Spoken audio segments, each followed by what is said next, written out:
Taken from the book of Revelation, part of chapter 4. And in the book of Revelation, the Lord has brought John, the disciple who followed him many, many decades before the time this book was written. And the Lord brought John into heaven, opened his spiritual eyes, and he beheld wonderful things that are written down in the 21 chapters of the book of Revelation. The Lord begins by letting him know that he's going to show him things which will certainly come to pass. And then so many wonderful things are disclosed, many of them frightening in many ways, because it talks about the way people had loved the Lord and then turned against him and had twisted the things that the Lord had told them. And so there must be a judgment or a way to separate what was right about the things the Lord taught and the way people were following him and the things that were wrong.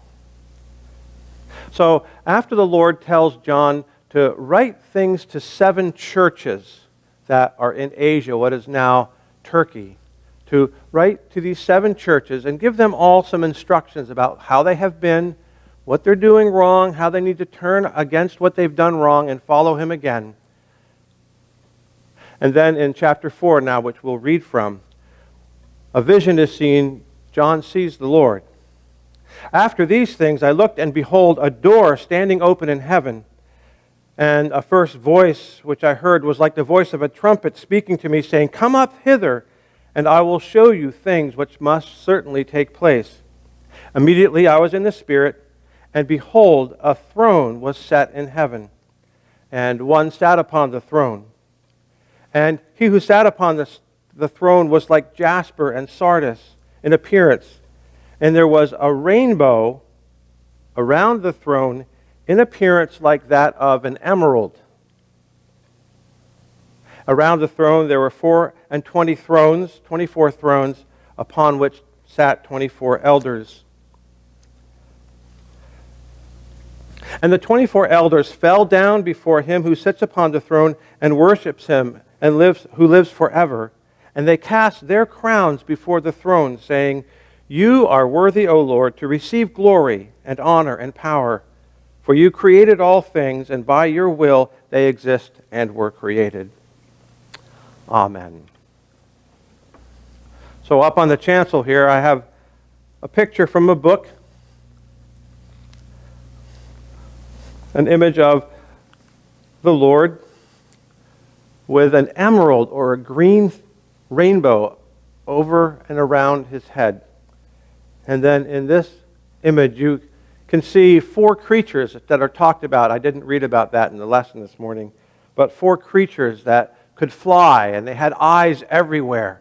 And one of them looked like a lion, and one of them looked like a calf. One looked like a man. The other one looked like an eagle. And then you can see the image that is represented here by the 24 elders, 24 people who were following the Lord.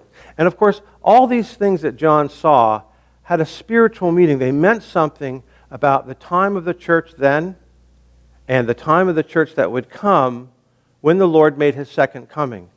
And so these things are then disclosed by Emanuel Swedenborg as the servant of the Lord, presenting to us the teachings of the Lord's second coming.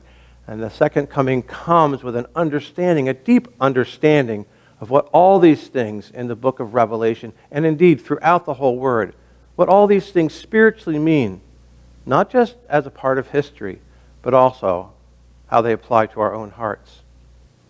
The Lord appears to us in various ways. Sometimes it's really clear what the Lord's saying. Sometimes we have a very clear idea. The Lord does not want us to steal. And when we think about stealing, we might go, that is just clearly not the right thing to do. It's like a shining white light, very, very clear. Don't steal. And so you can resist stealing because you know what? That's what the Lord tells us not to do. And the Lord tells us to love one another. And when we feel that love, some people might say they feel glowing. The Lord's present with them in the love they feel for their mother or their father or siblings or close friends. People will say, well, I felt like my whole life lit up like a red sky.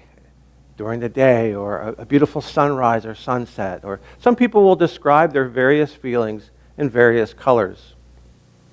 So what about green here? Is that a good thing? Green? It's a beautiful color. And right now, as spring's starting to make its way into the world, we're all looking for more signs of spring. The lawns are getting greener. Trees are beginning to bud. Some are flowering. Flowers are growing in gardens. It's a beautiful thing. Green is a lovely color. In this particular case, we're also green stands for an obscurity. That means people weren't thinking really clearly. The Lord appeared in heaven because people really began to sort of get murky about the way they were following him, and they began to make up things that really didn't really make sense. They began to take over what the Lord wanted the people to do for the Lord and say, you need to do this for me, or for my church congregation, or for me as the pastor. And they mix things up. So there are beautiful greens. Have you ever seen a murky green? Have you ever been out walking and you've seen a swamp and you looked and the water was green, but it wasn't really a pretty green? And unfortunately, if you've ever been near a lake that has an algae bloom, it has a green-blue algae bloom, and it's not pretty, and it's very dangerous.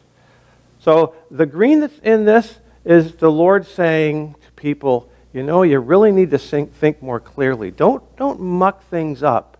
Don't take things that are from the natural world and think you can figure out heavenly things just because you understand some scientific things. Always stay with the teachings of the Lord, and the Lord will bring a brilliance, a bright light, an understanding. So it's not to say green overall is a bad color. But when the Lord appeared with this green rainbow around him, it stood for the way people were taking the bright light of heaven and confusing it with ideas that really didn't belong in heavenly life. The Lord presented a beautiful rainbow. I'm going to talk about that a little bit later on if you stay with the service. The Lord presented a beautiful rainbow as a sign to Noah that he'd never strike the earth again as the flood had happened.